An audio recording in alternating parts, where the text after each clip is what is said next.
So hello friends, good morning, welcome to lecture. ठीक आहे. So आज आपण आपलं लास्ट मॅट्रिक्सचा ऑब्व्हियसली लेक्चर बघणार आहे. टॉपिक संपलेला आहे. आजच्या ऑफिशियली आपण हा टॉपिक एंड करणार आहे. तुम्हाला मागे पण सांगितलं होतं की जे आत्ताचे जे 3 शेवटचे लेक्चर आहेत ते अतिशय महत्त्वाचे आहेत, कारण त्यामध्ये जेवढे मेन्समध्ये क्वेश्चन असं जास्त येतात त्याच्यावरती जास्त फोकस जर बघितलं तर ह्या 3 लेक्चरवरती तुम्हाला बघायला मिळेल. ठीक आहे. सो काल आपण जे बघितलं ते म्हणजे काय होतं, solving system of equation. So त्यामध्ये आपण पहिला पार्ट बघितला होता तो म्हणजे क्रॅमर्स रूल, म्हणजे काय डिटर्मिनंट मेथड बघितली होती. सिंपल होती, इन डिटेल एक्सप्लेन केलेली आहे. सो ती प्रॉपर बघा, नाही समजली परत बघा, कारण कसं आहे की थोडा वेळ जाऊ शकतो ते समजायला. आणि कालच मी सांगितलं होतं की नेक्स्ट मेथड जी असणार आहे ती मॅट्रिक्स मेथड असणार. ठीक आहे. सो आज आपण बघणार आहे ती मॅट्रिक्स मेथड. हे पॉईंट तोच राहणार आहे, सॉल्व्हिंग सायमल्टेनियस इक्वेशन वगैरे. ठीक आहे. सो फर्स्ट आपण पॉईंट जो आपणच बघायचं. So will see this matrix method. Okay, matrix method. आता याला गॉस जॉर्डन पण बोलतात, Gauss Jordan method. Okay. So नावं आपल्याला काय फरक नाही पडत, आपल्याला पॉईंट करणं फार गरजेचं आहे की कशा पद्धतीने या गोष्टी डील करायच्या. आता इथे पण कसं असणार आहे, इथे पण 3 इक्वेशन असतील. ax1 नाही, a1x. Okay. So just a minute. a1x plus b1y plus c1z is equal to d1 आणि a2x plus b2y plus c2z is equal to d2 आणि a3x plus b3y plus c3z is equal to d3. ठीक आहे. आता obviously मला असे 3 equation दिले असतील आणि solve the following system of equations असं दिलेले असेल. ठीक आहे. आता याच्यावर पहिली गोष्ट मला काय कळते की याच्यावर एक डिटर्मिनंट मी लिहू शकतो, तो a लिहायचा आहे मला. ठीक आहे. हा काय होणार आहे, a1 b1 c1 a2, sorry determinant आहे matrix a2 b2 c2 a3 b3 आणि c3. ठीक आहे. सो हा जो मी आता मॅट्रिक्स लिहिलेला आहे, तर अजून एक मला मॅट्रिक्स लिहावा लागतो, तो म्हणजे कॅपिटल एक्स. आता कॅपिटल एक्स म्हणजे काय, व्हेरिएबल मॅट्रिक्स आहे, एक्स वाय झेड, कारण तुमचे इक्वेशन्स कुठल्या व्हेरिएबल मध्ये आहेत, एक्स वाय झेडच्या व्हेरिएबल मध्ये. ठीक आहे. आणि अजून एक मॅट्रिक्सची गरज लागते, तो आहे बी. याला आपण कॉन्स्टंट मॅट्रिक्स म्हणतो, d1 d2 आणि d3. ठीक आहे. आता हे झाली लिहिण्याची पद्धत. पण सॉल्व्हिंग साठी आपण काय करणार आहे, तर ax is equal to B अशा पद्धतीने आपण सॉल्व्ह करतो. आता ax इज इक्वल टू बी जर आपण असं मांडायचं म्हटलं तर आपण कसं मांडू शकतो. आता काय नाही, a पहिला लिहायचं तर a1 b1 c1 a2 b2 c2 a3 b3 आणि c3. ठीक आहे. आता x म्हणजे काय म्हटलं तर व्हेरिएबल, सो x y आणि z. आता मॅट्रिक्स कॅपिटल एक्स लिहिलं म्हटलं इथे कॅपिटल लिहायची गरज नाही आहे. त्यानंतर इथे काय कॉन्स्टंट d1 d2 आणि d3. सो ही तुमची बेसिक लिहिण्याची पद्धत असली पाहिजे. एखादा मॅट्रिक्स ज्यावेळी मी ax is equal to b म्हणतो त्यावेळी मला हे म्हणायचं, हे तुम्हाला कळलं पाहिजे. आता ह्याच्यामध्ये सोडवायचं कसं आहे, तर एक बघा ऑर्डर आपण चेक करूया. हे किती आहे, 3/3. ह्याची ऑर्डर 3/3. आता ह्याच्यात किती झाले, 3 रो 1 कॉलम, आणि ह्याच्यात किती झाले, 3 रो 1 कॉलम. ठीक आहे. आता ह्याच्यामध्ये काय होणार आहे गंमत बघा, की ऑब्व्हियसली हे सेम असल्यामुळे काय होईल, हे मल्टिप्लाय होईल, बरोबर आहे. पण रिझल्टंट जो मॅट्रिक्स असणार आहे तो कितीचा असणार आहे, 3/1 चा असणार आहे. म्हणजेच काय, जे काय रिझल्टंट तुमचं येणार आहे ते असं येणार आहे, काहीतरी इथे पी क्यू आर असं येईल काहीतरी तुमचं इथे. म्हणजेच हा मॅट्रिक्स 3x1 चा असेल, ह्या दोघांचं मल्टिप्लिकेशन झाल्यावर. आणि हा जो इथे असणार आहे तो म्हणजे d1 d2 आणि d3 हा सुद्धा काय आहे, 3x1 चा. म्हणजेच तुम्ही काय p is equal to d1 करू शकता, Q is equal to d2 करू शकता आणि R is equal to d3 करू शकता, आणि तुमचे असतील ते सोल्युशन तुम्ही फाइंड करू शकता. सो ही सोडवण्याची पद्धत झाली. म्हणजे मला नक्की करायचं काय आहे जेव्हा ax इज इक्वल टू बी. आता याच्यामध्ये इनवर्स वगैरे पण फाइंड करायला सोपं आहे, ते पण सांगतो पुढे, मी सांगणारच आहे. पण इथे जर मला आता असं कोणतरी म्हटलं की solve the following system of equations and also find A inverse, असं जर मला क्वेश्चन आला तर मला एक गोष्ट माहिती आहे की ए माझ्याकडे दिलेलं असेल, एक्स मी आणि बी हे सगळं लिहू शकतो 3 इक्वेशन वरून, बरोबर. मग आता एक गोष्ट लक्षात घ्या, ए इनवर्स विचारलाय तर मी काय करेन, ए इनवर्सनी मल्टिप्लाय करेन त्या वरच्या इक्वेशनला. सो मी ए इनवर्स इंटू, आता हा जो ए आहे तसाच लिहूया, A into x is equal to, इथे काय होणार आहे, ए इनवर्स इंटू बी, बरोबर आहे. मग आता हे काय होईल, x is equal to A inverse B. मग ह्याच्यावरून मी काय नाही तरी 100% इथे ए इनवर्स फाइंड करू शकतो. हा मी इकडे घेऊन आलो तरी चालणार की गोष्ट आहे. ठीक आहे. सो तुम्ही काय करा की मेजरली ही जी गोष्ट आहे ही पुढे मी एक्सप्लेन करणारच आहे, पण एक सांगण्यासाठी की बाबा ए इनवर्स सुद्धा आपण फाइंड करू शकतो याच्यावर. ठीक आहे. सो ही गोष्ट मी क्लिअर करेन नंतर, आता समजली नाही तरी हरकत नाही, पण एवढं तरी समजायला पाहिजे. ओके. सो आता ह्याच्यामध्ये सुद्धा जसं आपण काल बघितलं की कन्सिस्टन्सी, इनकन्सिस्टन्सी असे सगळे पॉईंट आपल्याला इथे सुद्धा बघायला मिळतात. सो एक एक पॉईंट बघूया. पहिला पॉईंट आहे कन्सिस्टंट. ओके. आता कन्सिस्टंट इक्वेशन जेव्हा असतील त्यावेळी काय असणार आहे की म्हणतात ना ऍटलिस्ट वन सोल्युशन असेल, at least one solution. Okay, Wien the equations will be consistent will get at least one solution. Okay, किंवा सोल्युशन भेटणार तरी आपल्याला. त्याच्यानंतर काय, इनकन्सिस्टंट. आता इनकन्सिस्टंट आहे म्हटल्यावर सरळ मला माहिती येते नो सोल्युशन येणार, बरोबर आहे, मला काही सोल्युशन भेटणार नाही. आता थर्ड जो प्रकार आहे याच्यामध्ये तो म्हणजे होमोजिनियस. ओके, आता होमोजिनियस मध्ये काय होतं, होमोजेनियस इक्वेशन असं म्हणे. होमोजेनियस इक्वेशन मध्ये काय होतं की आपण बघा, आता इथे आपण ह्या मागच्या याच्यावर स्लाइड वरती जाऊया. इथे बी आपण काय म्हटलंय, बी ला आपण म्हटलंय D1 D2 आणि D3. मग ज्यावेळी काय असणार आहे की बी तुमचा 0 असेल म्हणजे काय, बी जो मॅट्रिक्स आहे तो नल मॅट्रिक्स असेल, म्हणजेच काय की D1 is equal to D2 is equal to D3, तिन्हीच्या तिन्ही जे कॉन्स्टंट आहेत ते 0 असेल तर त्याला आपण काय म्हणतो, होमोजिनियस इक्वेशन म्हणतो. ठीक आहे. सो आता ते दिसणार कसं आहे, तुम्हाला एखादं इक्वेशन असं आहे x plus 3y plus z is equal to इथे x minus y plus 4z is equal to आणि 3x minus y minus z is equal to. आता इथे ज्यावेळी तिन्हीचे तिन्ही 0 असतील तर ह्या तीन इक्वेशन्सला मी काय म्हणणार आहे, homogeneous equation. Okay, homogeneous equation. कारण का, माझा D1 D2 आणि D3 तिन्ही काय आहेत, 0 आहेत. सो हे क्लिअर असणं फार गरजेचं आहे. आता होमोजिनियस म्हटलं, नॉन होमोजिनियस म्हटल्यावर काय वेगळी गोष्ट सांगायला नको की ज्यावेळी 0 नसतील तिथे प्लस मायनस कुठलीही क्वांटिटी असेल तर तिथे काय असणार आहे की बाबा ते नॉन होमोजिनियस असणार आहे. ओके, आता याच्यामध्ये 2 0 आहेत आणि एक जर इथे वेगळा आहे तर तो होमोजिनियस होणार नाही. होमोजिनियस साठी कंपल्सरी कंडिशन काय की ऑल 3 शुड बी 0. जर 2 0 आहेत तर ते नॉन होमोजिनियस मध्ये जातील. जर D1 1 आहे आणि हे 2 0 आहेत तर काय ते नॉन होमोजिनियस आहेत. D2 जर वेगळा आहे आणि D1 D3 भले 0 आहे तरी पण नॉन होमोजिनियस. D2 आणि D3 हे दोन्हीही जरी वेगळे असेल आणि D1 एकटा 0 असेल फरक नाही पडत मला, ते नॉन होमोजिनियस. सो होमोजिनियस साठी कंडिशन एकच आहे की भाई तिन्हीच्या तिन्ही कॉन्स्टंट माझे काय असले पाहिजे, 0 असणं फार गरजेचं आहे. ठीक आहे. फोर्थ पॉईंट आहे बघितलं तर trivial solution. Okay, trivial solution. आता नॉन ट्रिव्हियल आणि ट्रिव्हियल या दोन्ही गोष्टी बघायच्या. ट्रिव्हियल सोल्युशन मध्ये काय होतं की x, y आणि z हे तिघांचं पण काय ते व्हॅल्यू 0 होतं. आता हे कधी येतं हे पण मी नंतर पुढे जाऊन एक्सप्लेन करणार आहे. आणि नॉन ट्रिव्हियल, ओके, नॉन ट्रिव्हियल सोल्युशन काय येणार आहे की at least one of x, y और z इज नॉन झिरो.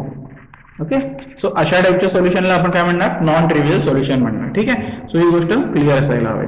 आणि इथे हवे तर लिहून ठेवतो नॉन होमोजिनियस म्हणजे नॉन होमोजिनियस इक्वेशन. ओके, आता नॉन होमोजिनियस तुम्हाला माहिती आहे D1 at least one of D1 D2 किंवा D3 should be non zero. D1 D2 आणि D3 पैकी at least one must be non zero. Okay, non zero. So तशा टाईपला आपण काय म्हणणार, होमोजिनियस. सो मॅक्सिमम आपण जे इक्वेशन बघतो ते होमोजिनियस इक्वेशन बघतो आणि नॉर्मली आपल्याला माहिती आहे की आपण ते तिथे 0 0 0 आले तर ते पटकन आपल्या नजरेस पडणार आहे. त्याच्यासाठी काय असं वेगळं काही करायची गरज नाही. ठीक आहे. आता याच्यामध्ये सुद्धा आता जसं मी म्हटलं की सगळे इक्वेशन आपल्याला अशा पद्धतीने सोडवायचे आहेत, x is equal to b, याच पद्धतीने आपल्याला पुढे प्रोसीड करायचं आहे. पण ह्याच्यामध्ये सुद्धा केसेस आहेत. सो आपण पहिला केस नंबर 1 बघूया की ज्यावेळी मला होमोजिनियस इक्वेशन दिलेले असतील, म्हणजे काय b इज इक्वल टू 0 दिलेलं असेल तर अशा टाईपचे इक्वेशन आल्यानंतर मला काय करायचं आहे तर त्याच्यामध्ये पण बायफर्केशन आहे. सो फर्स्ट की मला मॉड ऑफ a जर 0 ला इक्वल नसेल, बघा माझं काय म्हणणं आहे, ज्यावेळी मॉड ए, मला ए तर ऑब्व्हियसली भेटणारच आहे. सो मॉड ए ज्यावेळी माझ्याकडे इक्वल नसेल त्यावेळी मला काय भेटणार आहे, ओनली ट्रिव्हियल सोल्युशन. ओके, फक्त मला ट्रिव्हियल सोल्युशन भेटतील. म्हणजेच काय आहे की x is equal to y is equal to z is equal to 0. म्हणजेच काय आहे, जो माझा कॅपिटल मॅट्रिक्स आहे ना तो काय असणार आहे, नल मॅट्रिक्स. कारण कॅपिटल मॅट्रिक्सलाच मी x y z लिहितो ना, x y आणि z लिहितो.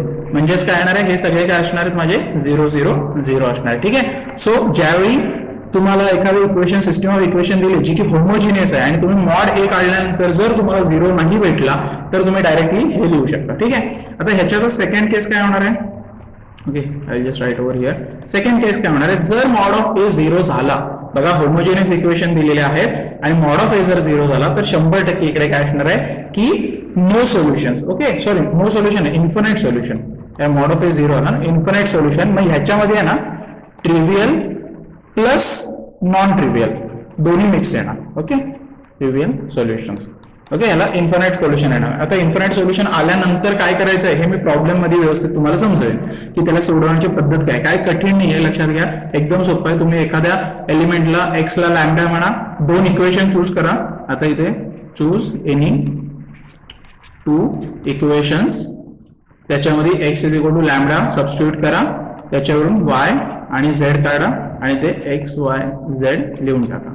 ठीक आहे. सो ही तुमची बेसिक एक फॉलो राहील किंवा एक फ्लो राहील. आता फॉलोअप एखाद्या प्रॉब्लेमचा हा असा असणार आहे. ठीक आहे, पण मी ते नंतर एक्सप्लेन तुम्हाला जास्त व्यवस्थित करणार आहे. ठीक आहे, पण हे लक्षात ठेवा की बाबा होमोजिनियस असेल तर कंडिशन्स डिफरंट आहे आणि नॉन होमोजिनियस असेल ती म्हणजे केस नंबर 2 आपण बघूया इथे की केस नंबर 2 जर आहे म्हणजेच काय आहे की बी इज नॉट इक्वल टू 0 म्हणजे काय झाले की नॉन होमोजिनियस इक्वेशन आहे. मग याच्यामध्ये पण काय बायफर्केशन असणारच आहे की मॉड ऑफ ए जर नॉट इक्वल टू 0 असेल तर कशा पद्धतीने सॉल्व्ह करायचं आहे, x is equal to A inverse B ने सॉल्व्ह करायचं आहे. मगाशीच मी तुम्हाला दाखवलेलं की आपल्याला माहिती आहे ए एक्स इज इक्वल टू बी आहे, ए इनवर्स मी दोन्ही साईडला प्री मल्टिप्लाय केलेलं आहे. Understand this, pre multiplication post multiplication is different in matrices. ठीक आहे, so this will be x is equal to A inverse of B. म्हणजे तुम्हाला काय करायचं आहे ह्याच्यामध्ये की जो तुमचा ए मॅट्रिक्स दिलेला असेल त्याचा फाइंड इनवर्स ऑफ ए असं लिहितो मी इथेच लिहितो फाइंड इनवर्स ऑफ ए. आता इनवर्स फाइंड करायला सांगितलेलं आहे तुम्हाला आणि त्याच्यानंतर multiply that to B, so you will get your X Y and Z. ठीक आहे, आन्सर तुम्हाला भेटून जाईल. So this should be your flow or follow of the problem. हे तुम्हाला कळणं फार गरजेचं आहे. कसं होतं इथेच बरेच वेळा मुलांना कन्फ्युजन होऊन जातं. ठीक आहे, सो आता सेकंड केस मध्ये काय येणार आहे की मॉड ऑफ ए जर 0 आला. ठीक आहे, आता बघा इथे गमतीशीर गोष्ट आहे की तुम्हाला जर नॉन होमोजिनियस इक्वेशन दिले आणि मॉड ऑफ ए जर 0 आला तर इथून ना तुम्हाला अजून एक कंडिशन थोडीशी चेक करावी लागते. कारण काय होतं की ह्याच्यामध्ये थोडासा प्रॉब्लेम होऊन जातो की तुम्हाला एक्झॅक्टली इथे क्लिअर नाही सांगू शकत, तुम्ही क्लिअर कट अजिबात सांगू शकत नाही तेव्हा काय होऊ शकतं. त्याच्यामुळे काय की तुम्हाला एक adjoint of A into B काढावं लागतो. ठीक आहे, adjoint of A into B is equal to काढावं लागतो. आता ह्याच्यात बघा की जर असं झालं की मला हे नॉन होमोजिनियस दिलेले आहेत आणि माझा मॉड ए 0 आला तर मी काय करणार, पहिली गोष्ट म्हणजे ऍडजॉइंट ऑफ ए इंटू बी काढणार. आता त्याच्यात पण काय अजून बायफर्केट होतात की जर हा नॉट इक्वल टू 0 आला म्हणजे मी ऍडजॉइंट ऑफ ए काढला, त्याला बी ला मल्टिप्लाय केला आणि जर मला तो नॉट इक्वल टू 0 आला तर system of equation is inconsistent. So no solution. आता ह्याच्यातच जर adjoint of A into B काढल्यानंतर जर तो 0 झाला, बघा म्हणजे काय की नॉन होमोजिनियस इक्वेशन दिले, मॉड ऑफ ए 0 आलाय आणि adjoint of A into B सुद्धा जर 0 आलाय तर इथे काय होऊन जातं, इथे थोडंसं तुम्हाला एक गमतीशीर गोष्ट म्हणजे काय की अनप्रेडिक्टेबिलिटी भरपूर वाढते. अनप्रेडिक्टेबिलिटी वाढते म्हणजे काय की either it will have infinite solutions और no solution. Okay, it will have infinite solution और नो सोल्युशन. आता पहिली गोष्ट म्हणजे ना तुम्ही इथून इथे येण्याच्या आधी तुम्हाला काल जी मेथड मी समजवली की 3 इक्वेशनला तुम्ही प्लेनचे इक्वेशन म्हणा आणि मग ते तुम्ही कोएक्झाइल आहेत की नाही आहेत ह्या गोष्टी चेक करून सुद्धा आन्सर देऊ शकता. But follow the method. maybe it sound lengthy to some students, पण काय हरकत नाहीये. ऍडजॉइंट काढायला काही कठीण नाहीये आणि बी मध्ये टाकून बघा. आता कसं होतं, हा प्रॉब्लेम लेंथी का होतो सांगतो. पहिली गोष्ट म्हणजे हे ठीक आहे, हे काय आपल्याला सॉल्व्हिंग नाही, हा पार्ट सॉल्व्हिंगचा कठीण नाही. हे केल्यानंतर ऍडजॉइंट फाइंड करायला थोडा वेळ जाईल. मल्टिप्लाय केल्यानंतर इक्वल टू 0 आलं तर मग तुम्हाला परत काय करायला लागतं, पुन्हा सेम मेथड की एक्स ला लॅम्बडा पकडा, 2 इक्वेशन चूज करा, त्याच्यामध्ये X is equal to lambda टाका, त्याच्यावरून वाय काढा, त्याच्यावरून झेड काढा, म्हणजे झालं तुमचं आन्सर. म्हणजे मागं आपण केलं ना की इन्फिनाइट सोल्युशन आले तर काय करायचं ते, आणि नो सोल्युशन असेल तर तुम्हाला ते गोष्ट कसं आहे की त्याच्यासाठी तुम्हाला प्लेन्सच इक्वेशन क्लिअर आउट करून घ्यावी लागतील. ओके, सो ज्यावेळी प्लेन्स पॅरलल असतील म्हणजेच काय एक्स वाय झेडच्या सगळ्यांचे तिघांचे इक्वेशनचे कोएफिशियंट जर सेम आले म्हणजे एक्सचा पण कोएफिशियंट 1, वायचा पण 1, झेडचा पण 1, तसंच जर बाकी दोन्ही इक्वेशन मध्ये पण x1 y1 z1 x1 y1 z1 same आले तर काय आहे की ते प्लेन्स कसे असणार आहेत, ते तुमचे कोइन्सिडेंट पॅरलल असतील. ठीक आहे, सो तुम्ही हे गोष्ट क्लिअर आउट करून घेऊ शकता की तुमचे प्लेन्स कुठल्या गोष्टीवरती डिपेंड राहतात, की त्याच्यासाठी थोडंसं ऑब्व्हियसली वेक्टरचं नॉलेज पाहिजे, 3Dचं नॉलेज पाहिजे, प्लेन्सचं नॉलेज पाहिजे खास करून. सो ते आपण हळूहळू प्रॉब्लेम मध्ये एक एक गोष्टी क्लिअर करून घेणारच आहोत. ओके, सो होपफुली इथपर्यंत थिअरी आज समजली असेल, कारण स्लोली समजवले म्हणजे कन्फ्युजन अवॉइड करायचं आपल्याला. ओके, सो क्वेश्चन नंबर 1 बघूया काय दिलाय की सॉल्व. आता क्वेश्चन पण असाच दिसणार तुम्हाला, सॉल्व x + 2y + 3z = 1. त्याच्यानंतर 2x + 3y plus 2z is equal to 2 आणि 3x plus 3y plus 4z is equal to 1. ठीक आहे. आता पहिली गोष्ट म्हणजे काय, हे नॉन होमोजिनियस आहेत म्हणजे काय बी इक्वल टू 0 नाहीये. मी काय केलं, ए लिहिला पहिला. ओके, ए आता लिहिला बघा 1 2 3 2 3 2 3 3 आणि 4. आता हे लिहिल्यानंतर मी काय केलं, मॉड ए काढून घेतला. कारण पहिली गोष्ट म्हणजे काय, सुरुवातच इथून होणार आहे की मॉड काढण्यापासून आहे, बरोबर आहे. कारण मॉड जर काढला म्हणजेच काय डिटर्मिनंट काढला तरच मला कुठेतरी पुढे काहीतरी कन्क्लुजन ड्रॉ करता येईल, अदरवाइज मी नाही करू शकत. ठीक आहे, तर ह्याला सॉल्व्ह करून घेऊया.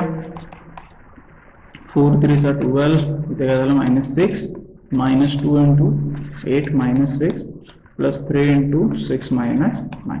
सो इथे झालं 6, इथे काय झालं -2 into 2 प्लस 3 into -3 म्हणजे 6 -4 ओके प्लस 9 म्हणजे काय झालं -2 plus 9 is equal to 7. Sorry -9 ना, इथे +2 आणि -9 हे मायनस आहे. ठीक आहे, सो -7 झालं म्हणजेच काय झालं, which is not equal to 0. मग आता बघा, आता काय होणार आहे की बाबा नॉन होमोजिनियस आहेत, हा जर नॉट इक्वल टू 0 आलाय तर काय नाही, x इज इक्वल टू ए इनवर्सने तुम्ही इथे सोल्युशन फाइंड करू शकता, संपला विषय. आता ह्याच्या पुढे काय करायचं आहे ते तुमचा पार्ट आहे, होमवर्क पार्ट आहे, पण मी क्लिअर करून देतो. x is equal to A inverse B हा वापरून तुम्हाला XYZ मिळेल. एक लक्षात घ्या, खास करून आपण पहिली गोष्ट म्हणजे काय फाइंड करतो हे महत्वाचं आहे. मला x ची व्हॅल्यू, y ची व्हॅल्यू आणि z ची व्हॅल्यू फाइंड करायची आहे. ठीक आहे, मग आता मी मांडताना कसं लिहीन, हे XYZ लिहीन. आता हा इनवर्स जो तुमचा येईल तो तुम्ही लिहा. त्यानंतर बी तुमच्याकडे काय आहे, बी दिलेला आहे तुम्हाला 1 to 1, सो 1 to 1 इथे लिहिलं. आता इथे काय आहे तुमचं काम, फाइंड इन ए इनवर्स. आता ए तुमच्याकडे आहे, इनवर्स फाइंड करा. सगळे ऍडजॉइंट कोफॅक्टर वगैरे ते सगळ्या डिटर्मिनंट त्याचे डिवाइड करून ए इनवर्स फाइंड करा. तो याला मल्टिप्लाय करा, त्याला मल्टिप्लाय केल्यावर काय होणार आहे, 3/1 चा तुम्हाला इथे मॅट्रिक्स भेटेल आणि हा पण इथे 3/1 चा XYZ चा मॅट्रिक्स आहे. So whatever you will get over here is x, here is y, here is z. So that will be your answer. So expecting answer from you. Okay, expecting answer from your side. Obviously you have to do it. कारण कसं आहे, थोडंसं हे सोपं आहे, determinant पण same आहे, हे पण जवळजवळ सेमच आहे, पण याच्यामध्ये कसं आहे थोडं लेंथी प्रोसेस आहे. ग्रॅमर सोडवण्यामध्ये कसं होतं, पटापट गोष्टी सोडवू शकता. ठीक आहे, सो ही गोष्ट तुम्ही सोडवायची आणि आजच्या आजच मला पाठवायची कुठल्याही परिस्थितीत. ठीक आहे, नेक्स्ट काय दिलंय बघा, question number 2. Okay, solve 2x plus 3y. Same असे क्वेश्चन तुम्हाला बघायला मिळतील. 3z is equal to 0. तुम्ही आता मेन्सचे क्वेश्चन पेपर उचलून बघा, त्याच्यामध्ये तर असले भरभरून पडलेले असतील question. Plus z is equal to 0 आणि 3x minus 2y minus 3z is equal to 0. ठीक आहे, आता पहिली गोष्ट जी ऑब्झर्व करणार ती म्हणजे कॉन्स्टंट. आता झाले होमोजेनियस. आता होमोजेनियस होऊ दे नाही तर काही होऊ दे, पहिली गोष्ट म्हणजे काय, तुम्ही ए लिहून काढा.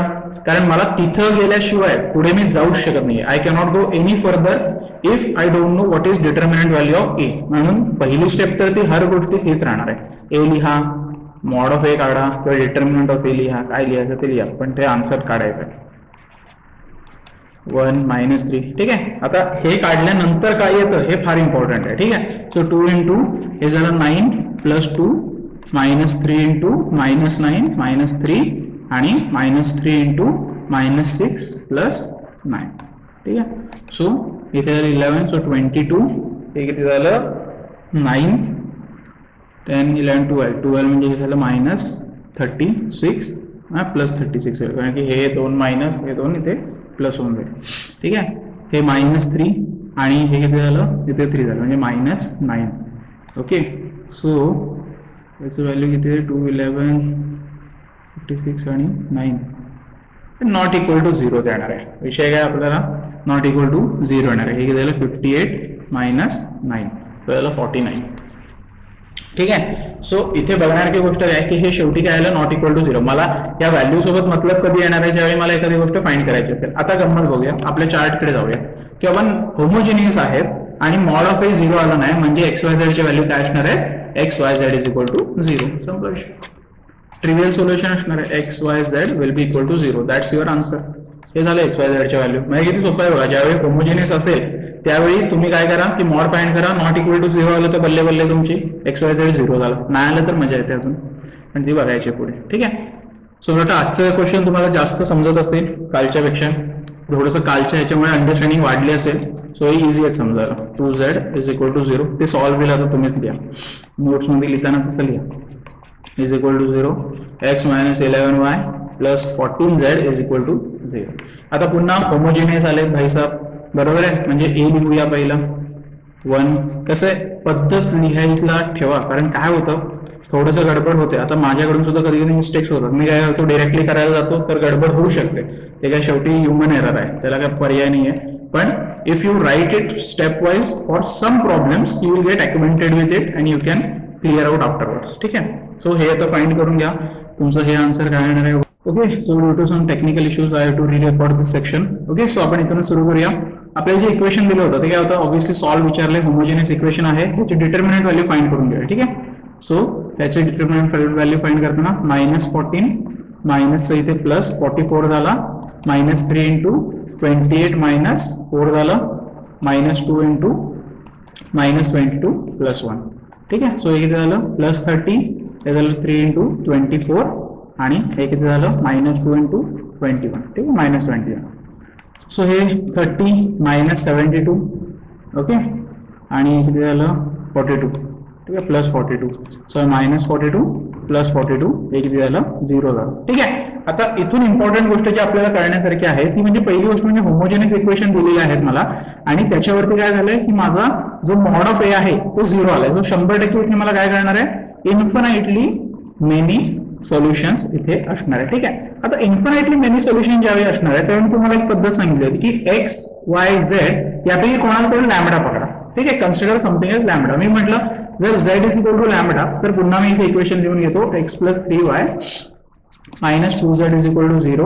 त्याच्यानंतर 2x plus minus y plus 4z is equal to 0 आणि x minus 11y plus 14z is equal to 0. ठीक आहे. तर मी म्हटलं z लॅम्बडा पकडला ना तर इक्वेशन नंबर 1, 2 आणि 3 तुम्ही यांना काय करू शकता की तुम्ही कुठलंही इक्वेशन यामध्ये चूज करू शकता. 2 इक्वेशन कुठलेही चूज करा, शक्यतो मी पहिले 2 चूज करतो. सो ज्यावेळी मी z सबस्टिट्यूट करणार इक्वेशन 1 आणि 2 मध्ये, इक्वेशन 1 अँड 2 मध्ये मी z सबस्टिट्यूट करणार त्यावेळी काय होणार आहे, x plus 3y minus 2 lambda is equal to 0. तर x plus 3y is equal to 2 lambda असं म्हणू शकतो. त्याच्यानंतर 2x minus y plus 4 lambda is equal to 0, म्हणजे 2x minus y is equal to -4 lambda. बरोबर आहे, ही गोष्ट होणार आहे. आता मला एक गोष्ट कळते की याला इक्वेशन नंबर मी जर इथं 1 रोमन नंबर्स मध्ये लिहितो कारण तिकडे मी आता नॉर्मल यूज केले. ठीक आहे. सो आता 2 इक्वेशन जर सोडवायचे म्हटले तर मला ऑब्व्हियसली माझे रेग्युलर जे इक्वेशन सोडवायची पद्धत आहे तशाच पद्धतीने सोडवावे लागतील. मी काय करेन की ह्या वरच्या इक्वेशनला 2 ने मल्टिप्लाय करेन. सो हे काय झालं 2 आणि हे काय झालं 6. ठीक आहे, आणि हा झाला 2 चा 4 झाला. ठीक आहे, हा 4 आहे तिकडे. सबस्ट्रॅक्ट केल्यानंतर काय भेटणार आहे, हे तर निघून गेलं, हे झालं प्लस, हे झालं plus. So 6 and 1 7y is equal to 8 lambda. ठीक आहे. आता y इज इक्वल टू काय झालं 8/7 लॅम्बडा. सो मला बघा z मला माहिती आहे लॅम्बडा आहे, y is equal to 8/7 lambda आहे. आता तुम्ही कुठलंही इक्वेशन चूज करा. आता मी इक्वेशन नंबर 2 चूज केलं ज्याच्यामध्ये 2x आहे. ठीक आहे, मी लिहिलं 2x मायनस y. आता 2x मायनस y म्हणजे काय की 8/7 लॅम्बडा, आणि त्याच्यामध्ये काय असणार आहे की इथे बघा इज इक्वल टू -4 लॅम्बडा. ठीक आहे, is equal to -4 lambda. So मी काय केलं z आणि y ची व्हॅल्यू इक्वेशन नंबर 2 मध्ये पुट केली. ठीक आहे, इक्वेशन नंबर 2 मध्ये पुट केले. So 2x is equal to 8/7 lambda -4 lambda. ठीक आहे. So this will be 8 lambda -28 lambda आणि upon 7 is equal to 2x. मग 7 इकडे येऊन जाऊया, 14x is equal to 8 lambda -28 lambda. ठीक आहे. सो हे किती झालं -20 लॅम्बडा. सो 14x म्हणजे x किती झालं -20/14 लॅम्बडा. ठीक आहे. सो इव्हेंच्युअली याला 2 ने डिवाइड करूया. So -10/7 lambda. म्हणजेच काय झालं, मला इथं x ची व्हॅल्यू काय भेटली -10/7 लॅम्बडा, y ची व्हॅल्यू भेटली 8/7 लॅम्बडा, आणि z मी स्वतः लॅम्बडा अज्युम केला होता. ठीक आहे. So these are my 3 values. मग आता मुलांना प्रश्न पडतो की सर इन्फिनाइटली मेनी सोल्युशन आहे, हे तर तुम्ही x y z ची एकच व्हॅल्यू सांगितले, तर इथे थोडंसं लॉजिक तुमचं केकिंग झालं पाहिजे की अरे इथे ज्यावेळी मी लॅम्बडाच्या व्हॅल्यूज बदलत जाणार आहे लॅम्बडाची व्हॅल्यू मी बदलत जाईल त्यावेळी मला प्रत्येक डिफरंट सोल्युशन भेटतील. So definitely infinite number of solutions will exist over here. ठीक आहे. सो ही गोष्ट समजून घ्या की होमोजेनियस इक्वेशन आहे आणि जर मला बाबा इथे काय झालं, माझा मॉड ऑफ ए काय आला तर 0 आला तर मला इन्फिनाइट सोल्युशन भेटतात, ही गोष्ट मला माहिती आहे. आणि मग त्याच्यानंतर ही पद्धत तुमची कंटिन्यू राहणार आहे. ठीक आहे. ही पद्धत तुम्हाला यूज करायला लागणार आहे आणि सोपी आहे. कुठल्याही दोन इक्वेशन तुम्ही घ्या, त्याच्यामध्ये एकाला कुठलं तरी 3 व्हेरिएबल पी, एक व्हेरिएबल लॅम्बडा म्हणा किंवा काही म्हणा, तुम्हाला जे वाटेल ते म्हणा, पी म्हटलात क्यू म्हटलात तरी फरक पडत नाहीये. कारण आपला जो पी क्यू किंवा जे काही लॅम्बडा तुम्ही म्हणणार तो एक व्हेरिएबल आहे जो चेंज होत राहणार आहे, डिफरंट व्हॅल्यूज घेणार आहे, जेणेकरून काय होणार आहे की आपल्याला डिफरंट सोल्युशन्स मिळतील. सो सिंपल आहे, ह्याच्यामध्ये काय डिफिकल्ट किंवा टफ असं काय म्हणणार नाही मी, इझी आहे सगळ्या गोष्टी. ठीक आहे. ओके. आता नेक्स्ट बघूया पुन्हा तसंच solve. Okay. Solve. Okay. X is equal to, इथे सॉल्व पेक्षा काय की इकडे थोडंसं वेगळा क्वेश्चन आहे. Okay. Y is equal to a z plus c x, z is equal to b x plus a y. Okay. Where x y z are not all 0 simultaneously, then find. Okay. इथेच लिहितो, then find काय दिलंय बघा, a square plus 2 into pi ए. ठीक आहे. पाय ए. ठीक आहे. ह्याची व्हॅल्यू फाइंड करायला सांगितले. आता एक गोष्ट मला कळते की हे काय नॉर्मल असं सॉल्विंग टाईप मला दिलेलं नाही की मी मॉड काढला आणि काहीतरी काढलं असं नाहीये. पण मॉड काढून मी कशाला तरी इक्वेट केल्याशिवाय मला एखाद्याची व्हॅल्यूज भेटू शकत नाही. बरोबर. मग मला इक्वेट कशाला करायचंय, तर पहिली गोष्ट म्हणजे काय की त्यांनी काय सांगितलंय, एक्स वाय झेड तिन्ही एका वेळी 0 होणार नाहीयेत. जर ते तिन्ही एका वेळी 0 होणार नाहीयेत म्हणजे काय आहे की मला एक नॉन ट्रिव्हियल सोल्युशन भेटेल. बरोबर आहे. नॉन ट्रिव्हियल सोल्युशन भेटणार आहे. मग नॉन ट्रिव्हियल सोल्युशन मला कधी भेटतं, आता बघा ज्यावेळी मी म्हणतो x is equal to y is equal to z is equal to 0, तिन्ही सायमल्टेनियसली 0 झाले म्हणजे मला ट्रिव्हियल सोल्युशन भेटतं. मग नॉन ट्रिव्हियल कधी, जेव्हा ह्यातला एखादा तरी कुठला तरी नॉन 0 असेल. मग तीच कंडिशन इथे दिली ना की एक्स वाय झेड तिन्ही सायमल्टेनियसली 0 होऊ शकत नाहीत. म्हणजेच काय आहे की एक्स एकतर नॉन 0 असेल ज्यावेळी वाय झेड 0 असणार आहे, एकतर वाय नॉन 0 असेल जेव्हा एक्स झेड 0 असणार आहे, किंवा झेड नॉन 0 असेल जेव्हा एक्स वाय 0 असणार आहे. म्हणजे तिन्ही एकत्र 0 नाहीयेत म्हणजे मला ते नॉन ट्रिव्हियल सोल्युशन देणार आहेत. ओके. सो जर ते मला नॉन ट्रिव्हियल सोल्युशन देतात तर ते मला कधी भेटतं, ज्यावेळी माझ्या डिटर्मिनंटची व्हॅल्यू किती असते, 0 असते. ज्यावेळी डिटर्मिनंटची व्हॅल्यू 0 असते तेव्हा त्यावेळी मला नॉन ट्रिव्हियल सोल्युशन बघायला मिळतं. ठीक आहे. सो मी काय करेन, डिटर्मिनंट मांडण्याचा प्रयत्न करेन, पण त्याच्या आधी मी काय करणार की ह्याला प्रॉपरली लिहून घेणार. ठीक आहे. So let us write this thing very much properly so that we can write our equations. ठीक आहे. Minus C x plus y minus A z is equal to 0, त्याच्यानंतर इथे येणार minus B x minus A y plus z is equal to 0. Now when I write this, मी काय म्हणेन, आता माझी मॅट्रिक्स पहिला लिहून घेतो माझा, 1 मायनस सी मायनस बी मायनस सी, इथे 1 मायनस ए आणि इथे मायनस बी मायनस ए आणि इथे तुमचं 1. ओके. सो याचा ज्यावेळी मी डिटर्मिनंट काढायला जाईल त्यावेळी मला 100% हे अशाच फॉर्म मध्ये काय ना काहीतरी मला आन्सर भेटणार आहे. ह्याला मी इक्वेट कशाला करणार, ऑब्व्हियसली आता मी determinant of A is equal to 0 ला इक्वेट करतो. ह्याला डिटर्मिनंट फॉर्म मध्ये लिहून घ्या तुम्ही. डिटर्मिनंट फॉर्म मध्ये काय येणार आहे बघा, 1 मायनस सी मायनस बी, 1 मायनस सी मायनस बी, त्याच्यानंतर मायनस सी 1 आणि मायनस ए, मायनस सी 1 आणि मायनस ए, आणि त्याच्यानंतर येणार आहे मायनस बी मायनस ए 1, मायनस बी मायनस ए आणि 1. ओके. सो हे सॉल्व्ह करून घ्या. हे ज्यावेळी तुम्ही सॉल्व्ह कराल ना अल्टिमेटली तुमचा हेच गोष्ट तुम्हाला इथे बघायला मिळेल. ओके.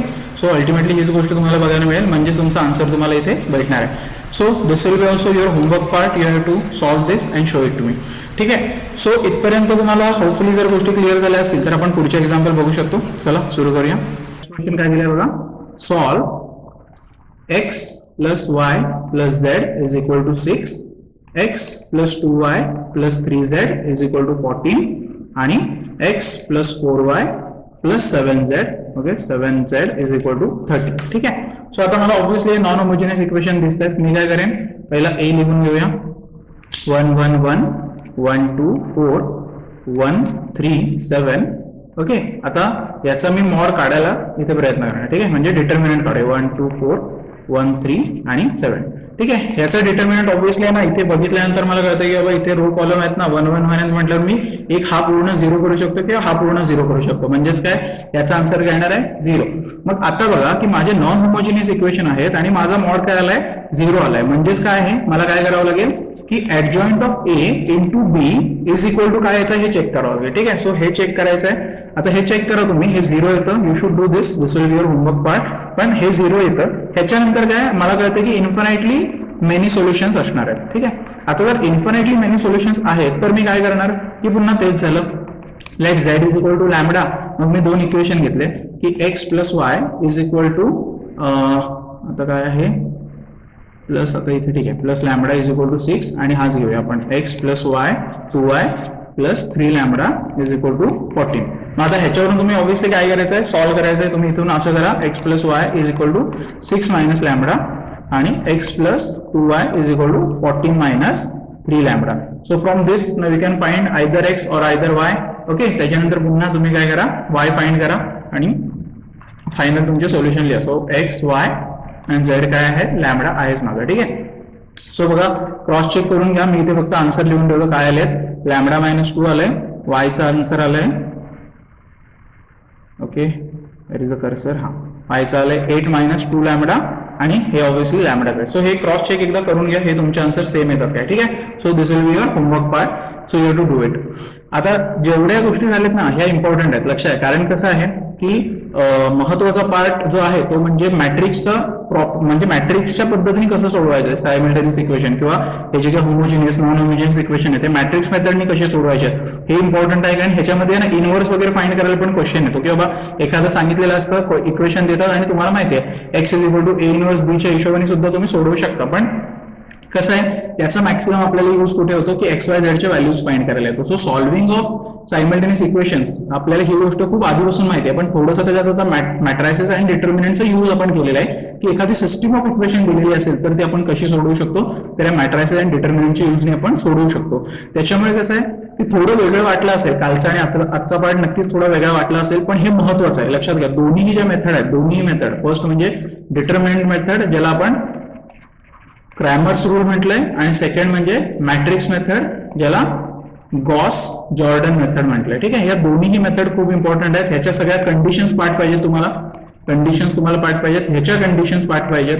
ठीक आहे, सॉल्व्हिंगची मेथड दोघांची माहिती असली पाहिजे तरच तुम्ही इथे आन्सर्स काढू शकता. शेवटी दोघांमध्ये जाऊन काय एक्स वाय झेडच्याच व्हॅल्यू आपल्याला फायनली काढायची असतात ॲज अवर आन्सर, पण त्याची काढायची पद्धत डिफरंट असणार. त्याच्यामुळे थोडंसं एक विचार करा की कालच्या आणि ह्या मेथडमध्ये ना कन्फ्युजन नाही होता कामा. त्याच्यामुळे तुम्ही प्रॉपरली कालची मेथड आणि आजची मेथड ही समजून घ्या. याच्यावरचे प्रॉब्लेम्स डीपी मध्ये भरपूर आहेत, ते सोडवा म्हणजे तुमच्या कन्सेप्ट क्लिअर होते. ठीक आहे, सो आपण लास्ट आपला टॉपिक जो आहे तो म्हणजे आहे एलिमेंटरी रो ट्रान्सफॉर्मेशन. म्हणजे काय, एखादा मॅट्रिक्स दिलेला असेल तर त्याच्यामध्ये R1 R2 C1 C2 असं काय काय करून जे आपण डिटर्मिनंट मध्ये करतो तसं मॅट्रिक्सला आपण रोनी जास्त करतो. सो रो ट्रान्सफॉर्मेशनने आपण काय काय करू शकतो हे आपल्याला बघायचं. ठीक आहे, सो चला नेक्स्ट पॉईंट सुरू करूया. फायनल पॉइंट आपला आहे ERT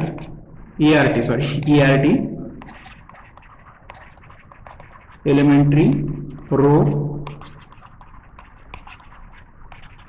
transformation. Okay, elementary row transformation obviously आपण कॉलम वरती इथे काही करणार नाहीये, ते डिटर्मिनंट मध्ये शक्य आहे. मॅट्रायसिसला आपण तसं करत नाही. आपण एलिमेंटरी रो ट्रान्सफॉर्मेशन म्हणजे जे काय ऑपरेशन आहे ते रो वरतीच आपल्याला पूर्ण करायचे आहे. ठीक आहे, सो याच्यामध्ये आपण काय काय करू शकतो, तर we can multiply any row by a number. म्हणजे एखाद्या रोला कुठल्याही नंबरने, जसं 2R1 लिहू शकतो मी, 3R1 लिहू शकतो किंवा -3R1 असं लिहू शकतो. त्या R2 R3 R3 ला R3 R4 जे असेल त्याला सगळ्याला ते व्हॅलिड राहणार. ठीक आहे, सो ही पहिली गोष्ट. दुसरं, वी कॅन इंटरचेंज 2 रोज. ठीक आहे, वी कॅन इंटरचेंज 2 रोज, हे आपण करू शकतो. त्याच्यामध्ये डिटर्मिनंट सारखं काय साइनचा वगैरे काय इश्यू इथे येत नाही. ठीक आहे, त्याच्यानंतर we can add any multiplied okay of a row in any other column. म्हणजे काय, एखाद्या रोला जर मी काय मल्टिप्लाय केलं तर तो मी दुसऱ्याला ऍड करू शकतो, असा काही विषय नाही. म्हणजे 2 रोचं ऍडिशन सबट्रॅक्शन मी करू शकतो. ओके, सो एवढ्या गोष्टी जर लक्षात राहिल्या असतील तर याच्यामध्ये ना कसं आहे, सिम्पल आहे की आपल्याला सिस्टीम ऑफ इक्वेशन सोडवायचे आहे. म्हणजे काय की सॉल्व्हिंग सिस्टीम ऑफ इक्वेशनच आहे, जसं की A1x plus B1y plus C1z is equal to D1, तसंच A2x plus B2y plus C2Z is equal to D2 आणि A3X plus B3Y plus C3Z is equal to D3 असे जर इक्वेशन दिले असतील जे की नॉर्मली आपल्याला बघायला मिळतात, तर इथे काय आहे की आपल्याला ना एक ऑग्युमेंटेड मॅट्रिक्स यायला लागतो. ओके, आता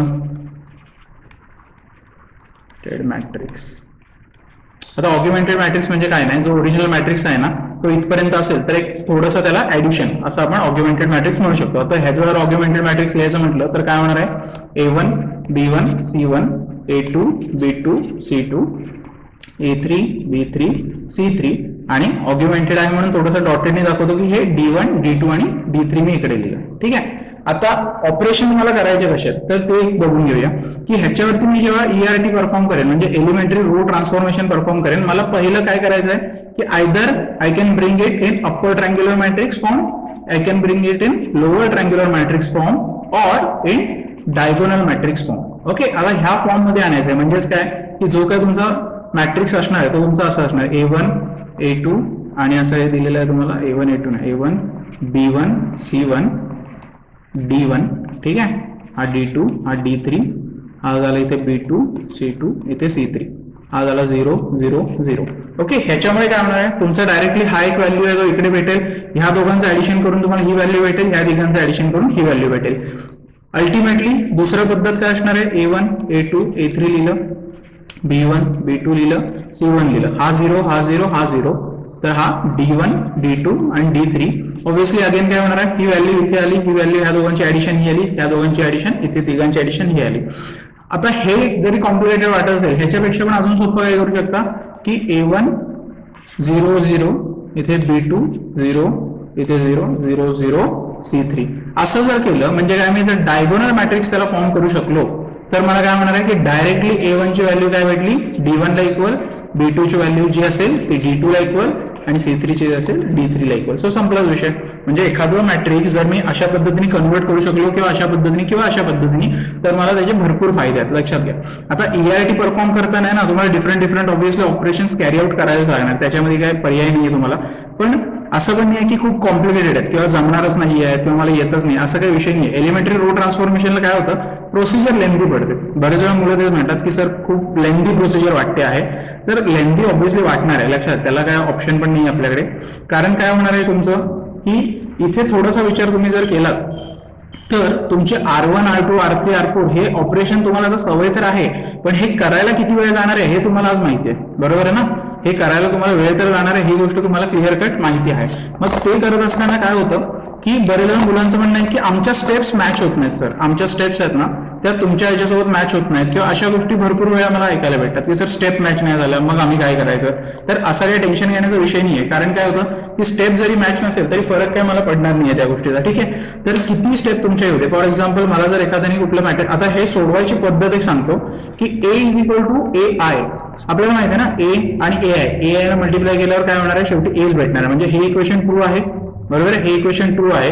जर असं असेल आणि मला कोण बोललं की you have to find A inverse, असं दिलंय तुम्हाला सिस्टम ऑफ इक्वेशन दिले आणि म्हटलं की फाइंड A इनव्हर्स. ठीक आहे, तर तुम्ही त्याला अशा पद्धतीने मांडून घेतलं तरी सुद्धा तुम्ही आन्सर काढू शकता. लक्षात, एलिमेंटरी रो ट्रान्सफॉर्मेशनला काय आहे की तुम्ही ह्या गोष्टी वापरून इनव्हर्स वगैरे फाइंड करायला सोपं पडतं तुम्हाला. आता इनव्हर्स फाइंड करताना हे सोपं कसं पडतं तर त्याच्यामध्ये सुद्धा गंमत आहे बघा की ज्यावेळी तुम्ही A इथे लिहिणार तुमचा हा मॅट्रिक्स इथे कुठेतरी, बरोबर आहे, इज इक्वल टू I म्हणजे तुमचा एक कुठला आयडेंटिटी मॅट्रिक्स किंवा IA लिहा, AI नको IA लिहूया आपण म्हणजे तुम्हाला जास्त क्लिअर होऊन जाईल ते. ठीक आहे, सो हे झालं IA लिहूया. तर इथे कुठला आयडेंटिटी मॅट्रिक्स येईल आणि हा A तुमचा असणारच आहे. ठीक आहे, मग ज्यावेळी तुम्ही ना हे सॉल्व्ह करायचं एलिमेंटरी रो ट्रान्सफॉर्मेशन म्हणजे नक्की काय तर ERT अप्लाय करत करत करत करत हा जो ओरिजिनल मॅट्रिक्स आहे ना, हा जो ओरिजिनल मॅट्रिक्स आहे, जो ओरिजिनल मॅट्रिक्स आहे हा आयडेंटिटी आहे, बरोबर आहे, हा आयडेंटिटी आहे. तर ह्याला बदलत बदलत आपण आयडेंटिटी मध्ये आणतो, आयडेंटिटी मॅट्रिक्स मध्ये आणणार आणि इथे पण ऑपरेशन जे करणार आहेत ते इथे पण ऑपरेशन होतील. तर तिथे माझा काय येईल, जो मॅट्रिक्स येईल ना आणि हा त्याच्यासोबत काय येणार आहे, A येणार आहे. ठीक आहे, सो ह्याला ज्यावेळी मी बदल करेन, हेरफेर करेन, त्यावेळी मला A इनव्हर्स इथे मला भेटणार आहे. ठीक आहे, हा A मी काय करू शकतो, हा जो आहे तो इकडे येऊन गेलो की तो A इनव्हर्सच झाला शेवटी. ठीक आहे, सो अशा पद्धतीने तुम्हाला सॉल्व्हिंग करावं लागतं. लक्षात घ्या, आता हे वाटेल कॉम्प्लिकेटेड पण तसं काही कॉम्प्लिकेटेड आहे नाही. आता फॉर एक्झाम्पल 2x2 चा जर एक दाखवला तर 1 3 2 आणि 7 असा दिलेला आहे. आणि युझिंग एलिमेंटरी रो ट्रान्सफॉर्मेशन. आता कसं आहे, हा बोर्डला जास्त करून वापरला जाणारा हे आहे म्हणतात ना टॉपिक आहे. कारण कसं होतं की याच्यामध्ये तुम्हाला ना असं भरपूर काही ना काहीतरी करून करून तुम्हाला आन्सर काढायला लागतं. जसं की हा क्वेश्चन मध्ये काय आहे की using elementary row transformation find A inverse. आता ए इनवर्स तुम्हाला जेई मध्ये करून विचारला तर तुम्हाला थोडी ना एलिमेंटरी रो ट्रान्सफॉर्मेशन करून काढायचं आहे, गरजच नाहीये, बरोबर ना. तुम्ही काय डायरेक्टली ए इनवर्स याचा पटकन सांगू शकता. पण एलिमेंटरी रो ट्रान्सफॉर्मेशन कसा काढला होतो ते एकदा बघूया. ए इज इक्वल टू आय ए म्हणजे हा 1 3 2 आणि 7 इज इक्वल टू आय म्हणजे आयडेंटिटी मॅट्रिक्स 1 0 0 1 आणि हा ए मी इथेच ठेवला. आता मी काय करणार आहे की ह्याला आयडेंटिटी मॅट्रिक्स बनवायचा प्रयत्न करणार, म्हणजे काय इथे 0 आणि इथे 0. ठीक आहे. सो मी काय केलं पहिला तेव्हा R2 मायनस 2 R1. ठीक आहे, R2 ला आपण बदलूया R2 मायनस 2 R1. काय होणार आहे याच्यामुळे ते बघा की हा 1 3 तसाच राहिला, 2 म्हणजे हा 0 झाला, हे 6 म्हणजे हा 1 झाला. ठीक आहे. आणि तेच बदल इथे सुद्धा घडणार आहेत, तेच बदल इथे सुद्धा घडणार आहेत. हा इथे आला, सो 0 मायनस 2 म्हणजे हा मायनस 2 झाला आणि 1 मायनस 0 म्हणजे हा झाला 1. ठीक आहे. सो आता मला परत काय दिसतंय की ह्याला 0 करायचे आहे, म्हणून मी काय केलं की R1 ला आपण काय करूया R1 मायनस 3 R2. आता काय झालं, असं केल्यामुळे काय झालं की हा 0 असल्यामुळे ह्याला काय फरक नाही पडला बघा की आता हा 1च राहिला, हे 0 1 राहिलं, बरोबर आहे. तर इथे काय होणार आहे R1 म्हणजे 1 मायनस 0 1च आणि 3 मायनस 3 0. पण इथे सुद्धा तोच बदल घडेल, बरोबर आहे. म्हणजे हा काय होणार आहे -2 आहे, हा 1 आहे तसाच राहिला. पण इथे 1 मायनस ऑफ -2 असेल बघा, 1 -2 आणि मायनस ऑफ -3 इंटू -2 म्हणजे 1 + 6 झालं, थोडक्यात तो झाला 7. ठीक आहे. सो इथे काय झाला हा 7 झाला आणि इथे तुमचं काय येणार आहे 0 -3 म्हणजे तो झाला किती -3 झाला आणि हा तुमचा ए आहे. ठीक आहे. सो हे जे काय आन्सर आलेलं आहे ना तुमचं, हे तुमचं ए इनवर्स आहे. आता तुम्हाला हे सांगण्यासाठी ना एवढी काय मेहनत घ्यायची गरज नव्हती, बरोबर आहे ना.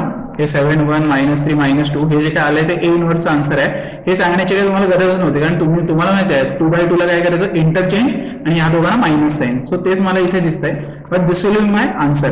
पण का मी मुद्दाम तुम्हाला दिलं तर तुम्हाला एलिमेंटरी रो ट्रान्सफॉर्मेशनची प्रॅक्टिस असणं फार गरजेचं आहे. आता 2/2 चा होता म्हणून सिंपल आहे, लक्षात घ्या. ज्यावेळी तुम्ही 3/3 मध्ये वगैरे जाता ना त्यावेळी डिफिकल्टी खूप वाढते. कारण काय होतं की 3/3 मध्ये तुम्हाला भरपूर गोष्टी स्वतःहून कराव्या लागणार. आता बघा मी इथे देतो 3 -1 -2 2 0 आणि -1 इथे झालं 3 -5 आणि 0. ठीक आहे. आता ह्याचा ERT अप्लाय करून मी जर म्हटलं की ए इनवर्स फाइंड करा तर लक्षात घ्या तुम्हाला इथे क्विज टाईप थोडासा गेम खेळावा लागतो की अरे बाबा ज्यावेळी मी हा 0 करणार आहे आणि ह्याची सुरुवातीची पद्धत पण सांगून ठेवतो. काय करायचं पहिलं ना हा 0 आणि हा 0 आणण्याचा प्रयत्न करा. ठीक आहे. हे 3 0 एकतर UT किंवा अप्पर ट्रँग्युलर किंवा लोअर ट्रँग्युलर काहीतरी तुम्ही एक हे 3 0 आणण्याचा प्रयत्न करा. हे केल्यामुळे काय होईल की काही ऑपरेशन केले तरी ह्याच्यावर फरक नाही पडणार. हळूहळू इथे सुद्धा 0 आणण्याचा प्रयत्न करा. असं करा, पहिलं हे 3 आणा आणि मग ह्या 3 झिरोज कडे वळा. बाकी हे जे येईल ते राहू द्या, हे 1 1 1 आलं पाहिजे. पण ते करत असताना इकडे जो आयडेंटिटी मॅट्रिक्स लिहिलेला असणार आहे 1 1 1 0 0 0 0 0 त्याच्यामध्ये भरपूर बदल घडतात. कारण कसं आहे मी ह्याच्यावरती ERT अप्लाय करतोय आणि मी इथे बघतोय चला हा बाबा हा इथे किती 2 आहे ना, मी आता ह्याला काय करतो इथे 1 आणण्याचा प्रयत्न करतो, इथे कसं तरी 0 आणतो, मी इथे 0 आणतो इथे 0 आणतो, हे सगळं मी करत बसतो. पण मी विसरतो की ह्याला पण बदलायचं आहे. त्यामुळे जे ऑपरेशन इथे चालणार आहे तेच ऑपरेशन तुम्हाला इथे करावं लागेल. आणि जे फायनली जेव्हा हा आयडेंटिटी मॅट्रिक्स म्हणून तयार होईल, हा आय म्हणून तयार होईल, तर इथे तुमचा जो मॅट्रिक्स आहे तोच तुमचा काय असणार आहे ए इनवर्स असणार आहे. ठीक आहे. सो ऑब्व्हियसली तुम्हाला हे जेईला कोणी विचारणार नाहीये, बट स्टील माझं म्हणणं आहे की तुम्ही प्रॅक्टिससाठी हे करायला हरकत नाहीये. सो युझिंग दिस एलिमेंटरी रो ट्रान्सफॉर्मेशन तुम्ही ए इनवर्स फाइंड करा. तुम्हाला बोर्डला खरंच उपयोगी येईल. आज जरी तुम्हाला वाटलं की हे लेंथी होत आहे काय हरकत नाहीये. 1 2 -2 दोन देणार एक्झाम्पल.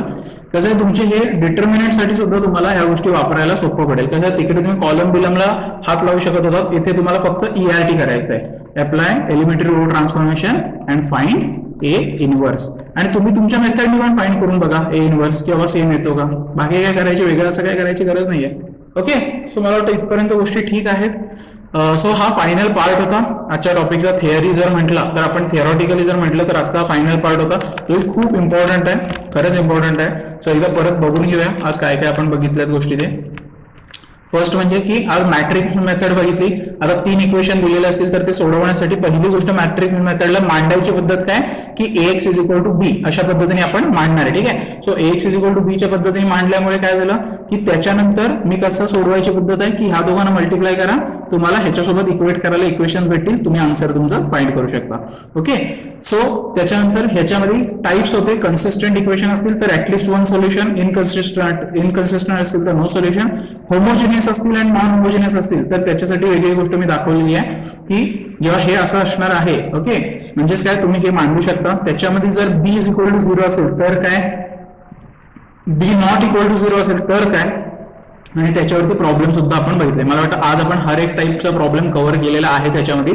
सो याच्यामध्ये मला वाटतं कोणाला डिफिकल्टी वाटायला गरज नाहीये. ठीक आहे. सो प्रॉब्लेम्स पण झालेत बऱ्यापैकी सगळे बघून की काय काय आहेत प्रॉब्लेम्स, काय नाही आहेत. त्याच्यानंतर दोन्ही मेथड तुम्हाला मी सांगितलं की इम्पॉर्टंट आहेत आपल्यासाठी. सो त्या पद्धतीने त्याचा अभ्यास करणं सुद्धा खूप गरजेचं आहे. लक्षात काय होतं की आपण लक्ष देत नाही तेवढं आणि मग हे एक्झामला नाही सोडवायला जमलं की असं वाटणार हे सोपं असून सुद्धा मला झेपलं नाही करायला. ठीक आहे. त्याच्यानंतर ईआरटी म्हणजे आता ते थोडक्यात जरा तुमचं जेईला ऍप्लिकेबल कमी आहे कारण त्याच्यामध्ये फार काय असं काही नाही आहे, फक्त एक पॉईंट आहे मॅट्रिक्स मधला इम्पॉर्टंट.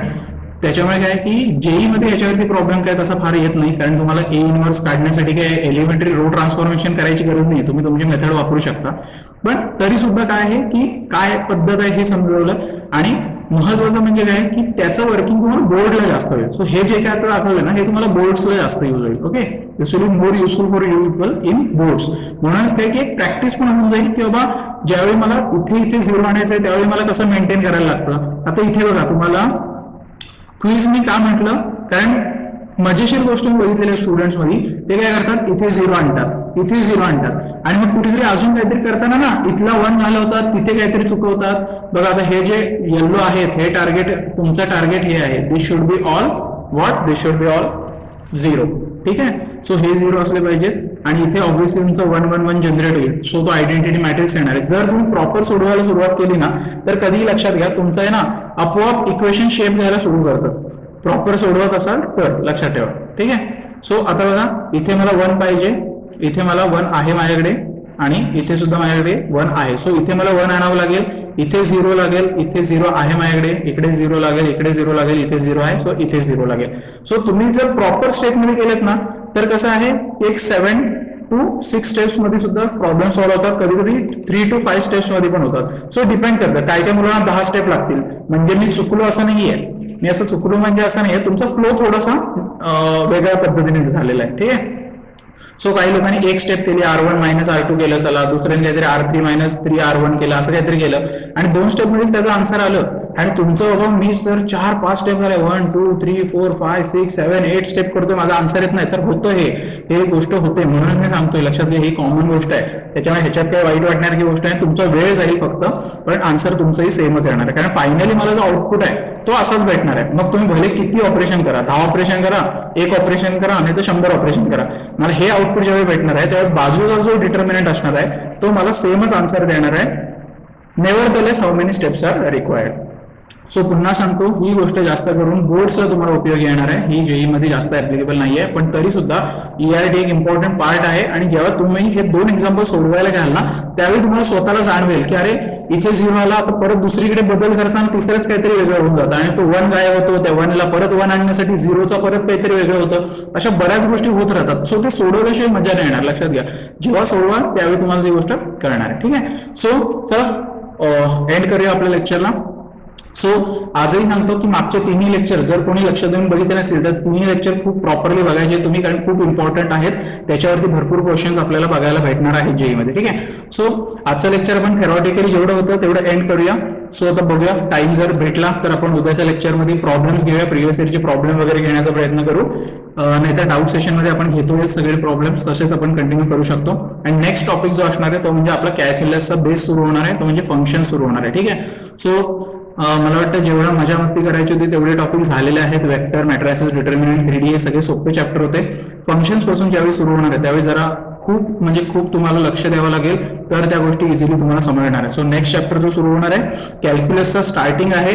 सो तिथून जर लक्ष दिलं तर पुढचे 10 लेसन समजतील आणि पूर्ण म्हणजे फक्त आता कॅल्क्युलस राहिलं, बाकी काही राहिलेलं नाहीये.